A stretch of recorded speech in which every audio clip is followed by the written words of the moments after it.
Night Beat.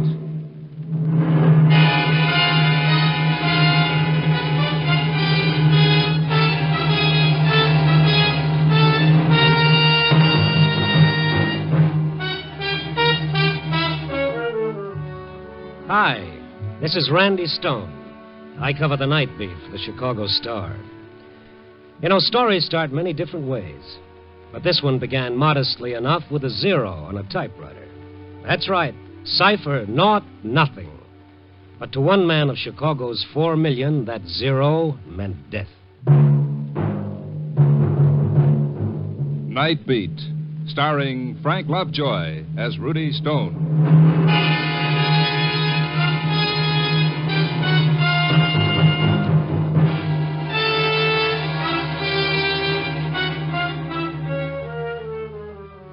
Mine is a funny kind of a job. When that evening sun goes down, I start walking through the dark city, peering into bleak alleys, wandering through the bright neon, listening to the sounds of a city at night, the whisper of footsteps, the shattering roar of an L train, the sob of an ambulance siren. I wander up the boulevards, down the back streets, searching for something in the dark city. And what exactly is it that I seek? Brother, it's something more elusive than the farthest star. I seek the city's heart.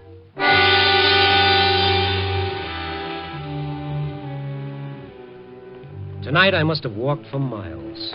The cold wind off Lake Michigan, ad-libbing with my ribs and the hot breath of my deadline biting into my neck. Then ahead of me I saw that friendly oasis in the darkness, Benny's all-night beanery, otherwise known as Tomaine Junction.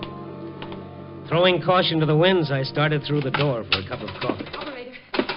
Operator, answer me. Nobody around but Benny polishing the counter. Operator, I've and been this little blonde yapping excitedly into the wall phone near the door. Please hurry. Such devotion, somebody should get that excited over me. Hello, Mrs. Warren. Yes, we were disconnected. Has he come home yet, Mrs. Warren? How are you, Benny? How's the bicarbonate king? Oh, hiya, Randy. You always say that, but you keep coming back. Glutton for punishment. Well, you've got to find him. You've just got to. Get her. What's with her, Benny? No, 25 calls she makes like that. 25 times she gets the same answer. 25 times she comes over to get more nickels. Business is good, huh? A hole in the head. What's in it for me making change all night? Give me some change, please, Nichols. Lady, sooner or later I gotta run out. This is it. I gotta have some. I don't make 'em here, lady. Now, will you then please... Any change, quarters, dimes. Let me take a look, see if I have any. Oh, yes, please do. But hurry. Please hurry. I gotta reach him. Randy, make with the catch. She's passing out. Oh, easy, lady, easy. Out cold. Coffee, Benny, quick.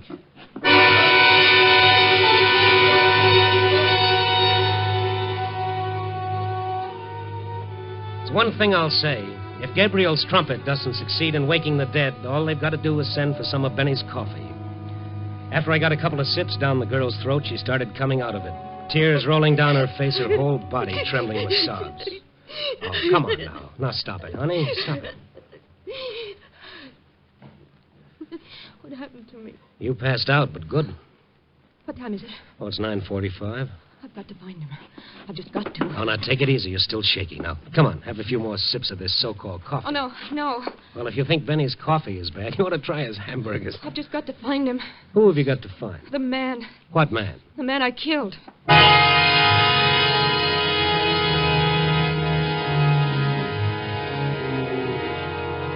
Ask a foolish question, you get a foolish answer. Only before I could ask any more questions, a little lady was on her way out of the place. I looked at Benny just to make sure he'd heard the same thing I had. He'd heard. His mouth was hanging open like somebody had taken out the hinges. I left the beanery and started after the girl. At first, I thought I'd lost her. Then I saw her sagging against the side of a building under the elevator tracks on Dearborn Street. She saw me coming. What do you want? Oh, I'm just an old busybody. I don't know what to do. I'm going crazy. I should call Mrs. Warren again. Maybe he came home. Who? That man. The man you killed, huh? Well, that makes sense. Now listen, Oh, lady. you don't understand. You just don't understand. This you can be sure of. I've got to find him. I've just got to. You've killed him, but you've got to find him. Yeah. I must go. Please. Please let me go. I'm not holding you, kid. I don't know where to turn. You don't want to go anyplace, do you? You want help. All right, here it is. I don't know you. My name is Stone. Now that we're formally introduced. The newspaper columnist? Well, the man's got to eat. Well, maybe you can help. Maybe you can, Mr. Stone. Yeah, but first I've got to know why you keep calling the home of the man you killed to see if he's gotten in yet. This is slightly confusing. All right, I'll tell you. My name is Ruth Baker. I'm receptionist and secretary for Dr. Stanley Loring. The specialist? Yes. Go ahead. There was a man, Philip Warren. A week ago, he saw Dr. Loring for an examination. Today, this afternoon, he came back for the report. I was in the outer office when Mr. Warren left the consultation room. He looked strange. Strange and frightened.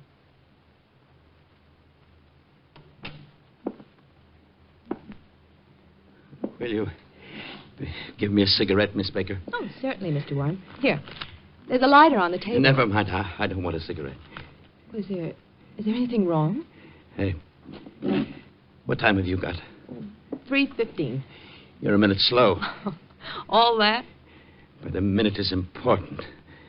Very important. If you're going to catch a train. No, it's always important. Well, yes, I suppose it is. Oh, yes. You know, I've lived all my life that way. Paying attention to time. Being punctual. My wife considers it a nuisance. Do you? Oh, I'm afraid I hadn't thought You of should. Everyone should. Time. Have you thought how many different ways one tells time? It can whisper in an hourglass, or tinkle in the tiny little clock, or it can roar, or... Yes? All my life it's been important to me. Now he won't tell me when. All he says is sometime. That's not fair, Miss Baker. It's not right. Oh, look, Mr. Warren, perhaps you'd better lie down. Oh, no. I've got several things to do. Many things, in fact. Oh, I see. You don't. But that doesn't matter at all. You know, in my office I can hear the chimes of the clock in the tower above me. I've always listened to them. I like them because time is important. But I never heard them chime midnight. Midnight? I guess midnight is a special time. It's neither tomorrow or today. It's in between. Tells a man that the day is over. Another one's going to begin. It's like standing on the edge. Goodbye, Miss Baker. Goodbye, Miss Baker. Yes, Doctor. Miss Baker, will you come in, please? Right away. Warren gone, Miss Baker? Yes, he just left, Dr. Loring. Yeah, that was certainly unexpected. I was almost certain it wasn't that serious. Well, put his examination report back, will you? Yes, sir. The closed file, Miss Baker. The closed? Yes. Oh, I'm sorry. What was it? An inoperable condition? Oh, now I see. See what, Miss Baker? Why he acted so strangely. Oh, don't worry. You'll go home, think about it. When the first shock wears off, you'll accept it. What else can he do? What else can anyone do? After that, I went back to my desk, Mr. Stone. I was checking my files and Come on, Ruth, what? I made a mistake. A horrible mistake. What was it? Well, when a patient comes in for examination, only Dr. Loring knows his name. The technical laboratory has only a number on a card. Mr. Warren's was 5129. I typed it wrong. I typed 5120. The card number of another patient. It was a mistake. I put Mr. Warren's name under the wrong laboratory number. The number of a man who is going to die. Certainly Dr. Loring will be able to tell if Warren... Well, just a routine checkup would indicate symptoms. It took actual laboratory work to make certain.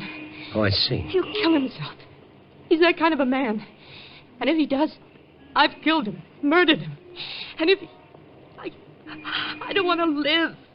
I'll kill myself, too. Oh, now, come on. Now, there's no time for that. Does Dr. Loring know? I told him right away. And he tried to reach Warren? Oh, we've been trying since this afternoon. At his home? Everywhere. He must have gone home first because he left his wife a note. Suicide note? Yes. Ruthie, come on, let's go. Well, where? Warren's home. And if he's not there, well, Chicago's a big city. It'll be tough finding one man among 4 million people. But we can try.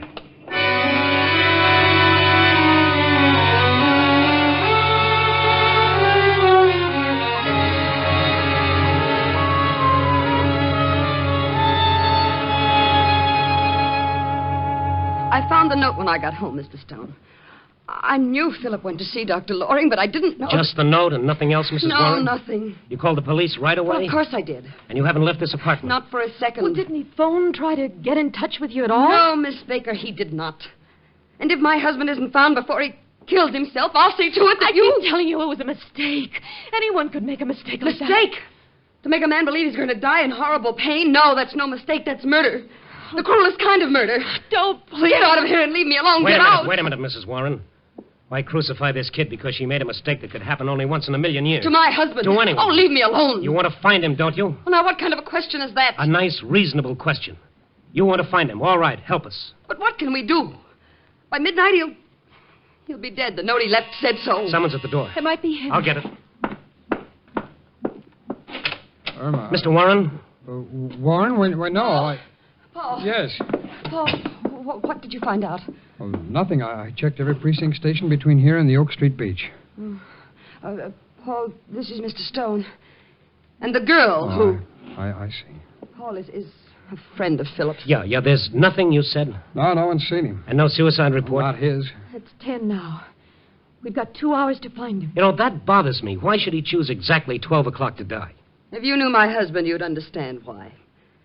The ticking of the clock was the most important thing in his life. You could set your watch by his schedule. Up at 7:30 in the morning. Never 7:28. Never 7:31, 7:30. Breakfast at 10 minutes to 8.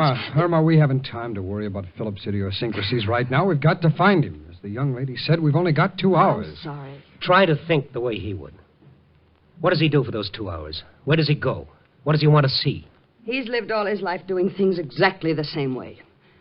That's all. Well, that's something. What are you getting at, Stone? Well, I was just thinking. Nobody ever lets go of life without holding on to something else. Nobody knows whether you can take a memory with you or not. Maybe it's just a face, a melody, a favorite place. Nobody knows, but we like to think so. Philip. Go ahead. What were you going to say? Well, that Philip would want to die exactly as he'd lived, knowing exactly when and where. That's what I mean, Mrs. Warren. What? I want a list of every place your husband might go. But... Tell him, Irma. Well, there are so many places. 100, 1,000. What's the difference? Write them down. I'll go with you, Stone. No, you stay here with Mrs. Warren. Somebody's got to be here if he shows up. And step on it with that list, Mrs. Warren. We've got a lot of places to cover by midnight. If we haven't found him, then we can cut our list down to one place. The county morgue.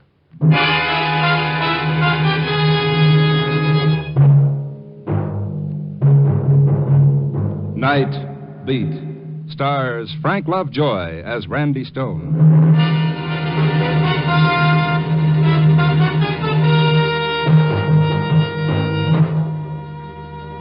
Find one man out of 4 million people. Find one place out of 1,000 square miles of city and do it in 2 hours, 120 minutes. A long chance? Compared to our job, a buck on the Irish sweepstakes was money in the bank. We had 2 things in our favor. One, Mrs. Warren had called the police. 1,000 cops had Warren's description. 2, Warren himself. The way he lived was a clue to the way he might die. On time, punctual. But where? The first place on this list was a little restaurant where he sometimes ate. They knew him there, all right. Mr. Warren? Yes, I know him. Has he been in here tonight? Tonight? Yes. Yes, tonight. I see you don't know Mr. Warren very well. Mr. Warren comes here on Tuesday evenings only. This is Monday. Cross off one place. Go to the next. Yes, they knew Mr. Warren. No, he hasn't been in tonight. This is Monday. He comes here only on Fridays. Grab a cab and hurry on. Watching the minutes go by. Watching Ruthie die a minute at a time. Telling her no matter how bad we were doing, the cops would find him for sure. The cigar store, where he stopped for cigarettes, missed him by an hour. The Newsreel Theater. Sure, an old customer, but he comes on Wednesday for the new weekly show. Ruthie wanting to call Mrs. Warren again to see if the police had found him yet, but no time. 40 minutes gone, an hour lost. Going down the list. Hey, Ben, late edition. Get your paper. Hey, kid. Oh, paper, mister? No, not right now. Listen to me. Every night a man stops by here. His name is Warren. Oh, I know. What about him? Well, has he been here tonight? Well, sure. Hey, what gives with that guy? What do you mean? Well, any other night he's by here 6 o'clock sharp. Tonight he comes past after 10. Buys a paper, a late edition. He's never done that before. In fact, I never seen him after 6. Which way did he go? Did he say anything to you? Nothing. All he does is buy the paper, walk away, and then he throws the paper away like he don't want it in the first place. Which way did he go? Straight up Michigan, that way. You got to admit it's unusual. Yes, I for a guy- admit it. I admit it. Thank you. Come on, cabby, move.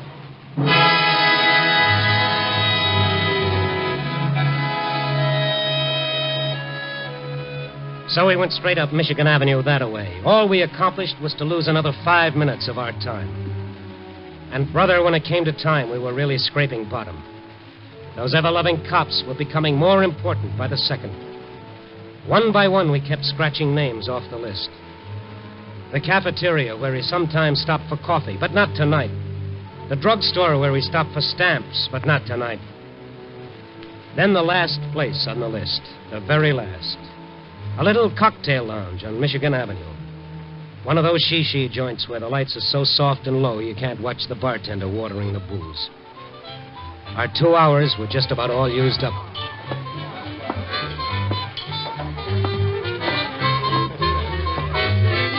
I help you, sir? Oh, pal, if you can. Nobody else can. I beg your pardon? I'm looking for a man named Philip Warren. Do you know him? Oh, yeah, quite well. I consider Mr. Warren one of my special customers. Was he here tonight? Well, why do you ask? We don't have time for anything but yes or no answers, please. Yes or no? No, I really don't feel I'm at liberty to discuss with complete strangers. Randy, it's not going to work. We're not going to find him. Something wrong with Mr. Warren? Well, to put it mildly, yes. Now, come on. Well, if you'll tell me why you Oh, no, want listen, you please. see, it's not really proper to tell just anyone who happens to inquire. Pal, man. unless we find him in the next 15 minutes, Warren is going to die. You're joking. Look at this girl here. If Warren dies, she'll... Never mind. Look at her face and tell me I'm joking. Oh. All right. I didn't know. Mr. Warren's a good customer, you know. Two strangers asking. Was he in here, and how long ago? Well, he came in a little while ago. I thought it was strange, you know, because he's late. It always comes in promptly at 5:35. Never mind the details. How long ago? About 10 minutes ago. He sat at the usual place, but then he didn't drink his sherry. Do you know just... where he went? No, I don't. Did you see him go? Oh, yeah, I saw him leave. All right, now think. Has he ever said anything about going anywhere from here? No. He was always very quiet. Oh, but I think his office is near here. What makes you think that? Well, he mentioned once he always leaves it at 5:30, and I he see. always... Thank you. Where's the phone? Near the entrance. Come on, Ruth. Thank you. What is it, Mr. Stone? What did you think of? You got his home phone number? Oh, yeah. Written down Good. here. Thank you.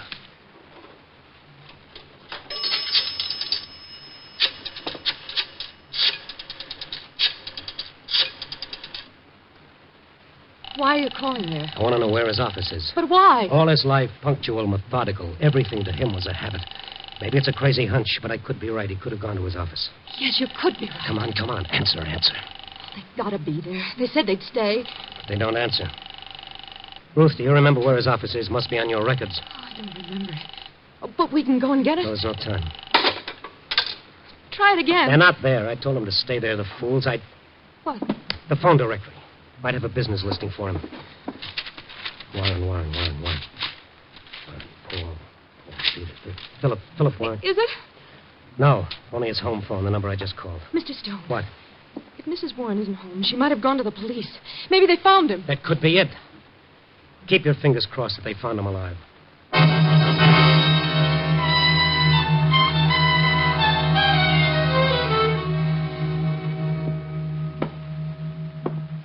Well, Randy Stone, snooping around this precinct for stories? I've got one, Mac. So? Listen, I'm in a hurry. You've got to tell me something. Why, sure, Randy. What? There's a general call-out for a man named Philip Warren. Have you got anything on it? I'll take a look.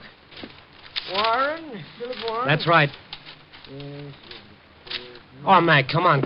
No, nothing here on that name, Randy. Nothing. Mac, you're crazy. The call went out this afternoon. Every precinct has got it. Well, this is one of them, but there ain't a thing here. Take a look for yourself. Here's the sheet. No, I'll take your word for it, Mac. Listen, put out a call right away. He's got to be picked up.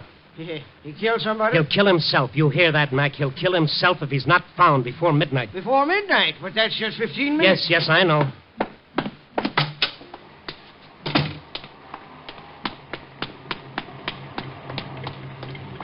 they say? They didn't have a call for him. That's crazy. They must have.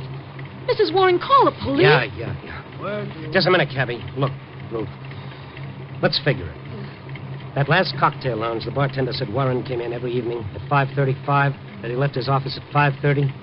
That makes his office a 5-minute walk from the cocktail lounge. And what he said to me, remember? What?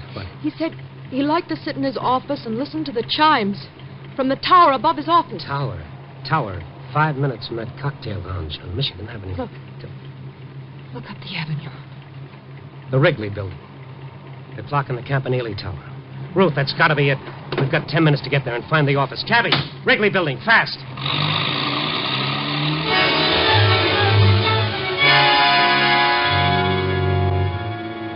The red on the traffic lights didn't mean a thing, but it still took us 3 minutes to get to the Wrigley building. When we got there, the hands of the clock in the Campanile Tower pointed to 7 of 12. And as we looked up, the larger hand crossed out another minute of Warren's life. One more went by before the night watchman heard me pounding at the doors. And then he opened them. Hey, what's all the fuss? Look, my name is Stone. Chicago Star. Yeah, will that give you the right to pound on doors? No, please, just listen. Huh? Does a man named Philip Warren have an office in this building? No, he ain't got no office.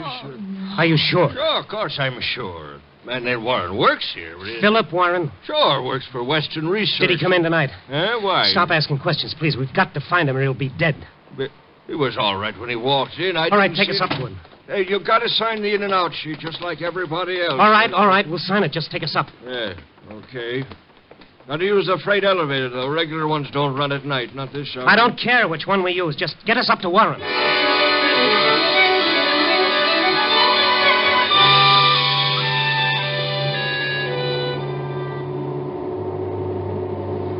I stopped looking at my watch while that freight elevator droned its deadly way up to the floor where Warren had his office. And then at last, we were there. Western Research office is right down that way. I'll just... You'll call the police. Huh? Call the police. Tell them you're calling for me to get here as soon as they can. Oh, sure, okay. Thank you. Come on, Ruth. There it is. There's no light inside. It's open. There's no one here. Find the light switch. I can't. All right, never mind. I'll light a match. What's the matter? I thought I saw someone at the desk when you lighted that match. All right. Follow me. Look. Mrs. Warren. What are you doing here? Well, I thought of the same thing you did, and I... Herman, you still here? Yes, Paul. Mr. Stone is here, too. Stone? Yes. Turn on the light, Paul. Why wasn't the light on in the first place? Well, we thought if Philip came here and saw a light, he wouldn't come in. That's right, Stone. We called the police. They had nothing yet, so we came here. We thought that... You called the police? We just couldn't stay home and do nothing. The police didn't tell you anything, huh? No, everyone's looking for Philip. I'll ask you nice, Paul. Where is he? I don't understand. Let's stop playing patty cake. Where is he? I tell you, we don't know. Sure you do. Why, you're one of his best friends. Where is he? Come on, give. Well, we don't know where he is. We came here for the same reason You never did. called the police about your husband like you said. You didn't want them to find him. You're insane, both of you. Come on, poor boy. Tell me where he is. I tell you, I don't know. Now, let's try it again. Come on. Stone, you're... Never mind me. Let's stick to the subject of the moment. Where is he? I told you. Where is he? All very neat and clean, wasn't it? Let the old boy kill himself. Just don't do a thing about it. Stop it, Stone, stop it. You tell me when, Paul. How much insurance was he going to leave to your lady friend? You sure it isn't one of those non-cancelable policies, Paul? You know some of them don't pay off on suicide. Tell me where he is. Tell me. Stop it. He's on the tower. He's on top of the building. I saw him. He's going to jump. Here's your boyfriend, Mrs. Warren. Catch! The tower, Ruth. Come on. The elevator. No time. Tower's only 2 flights up. Come on, I'll meet you.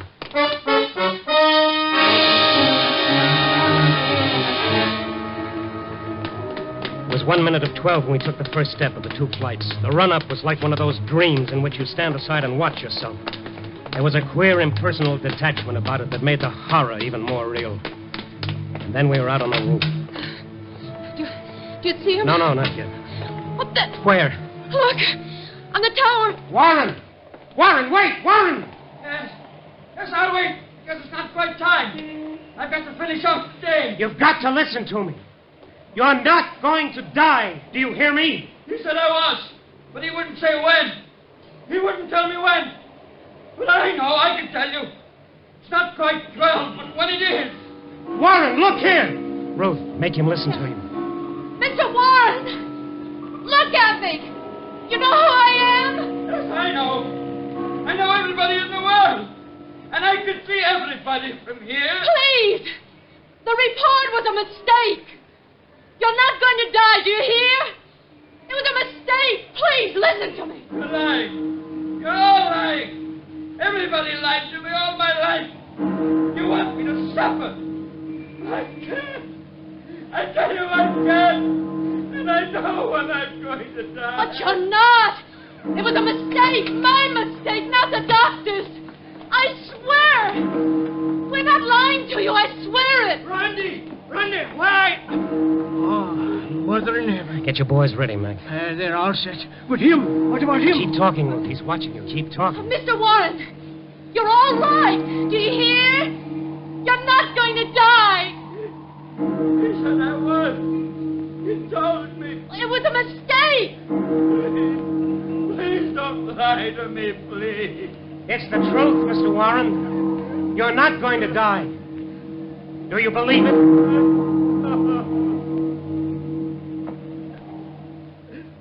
Oh, thank heaven.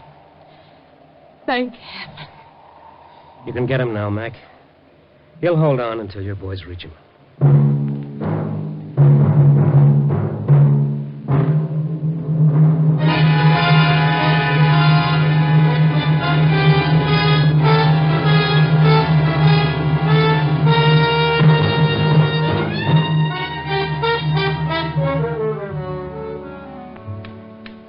So here I sit, trying to write my story for tonight.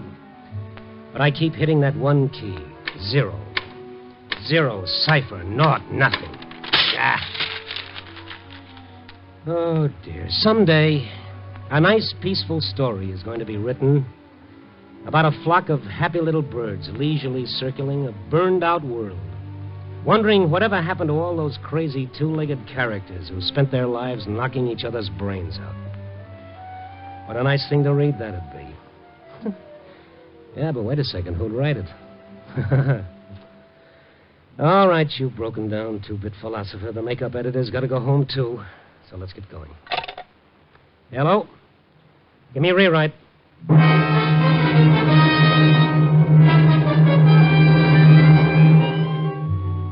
Night Beat, a new dramatic series, stars Frank Lovejoy as Randy Stone. Tonight's story was written by Russell Hughes. Night Beat is edited by Larry Marcus and directed by Warren Lewis. Music by Frank Worth.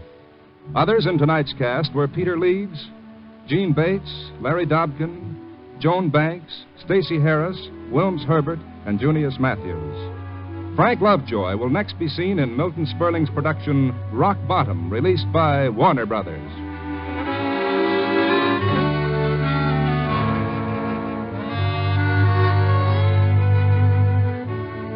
Listen next week at this same time and every week as Randy Stone searches through the city for the strange stories waiting for him in the darkness. The stories that come out of the shadows to find their way into Night Beat.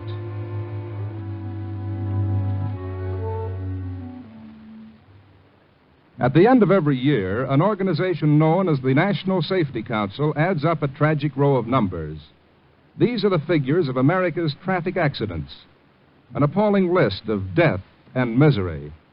Last year's Black Edge total showed 32,000 dead.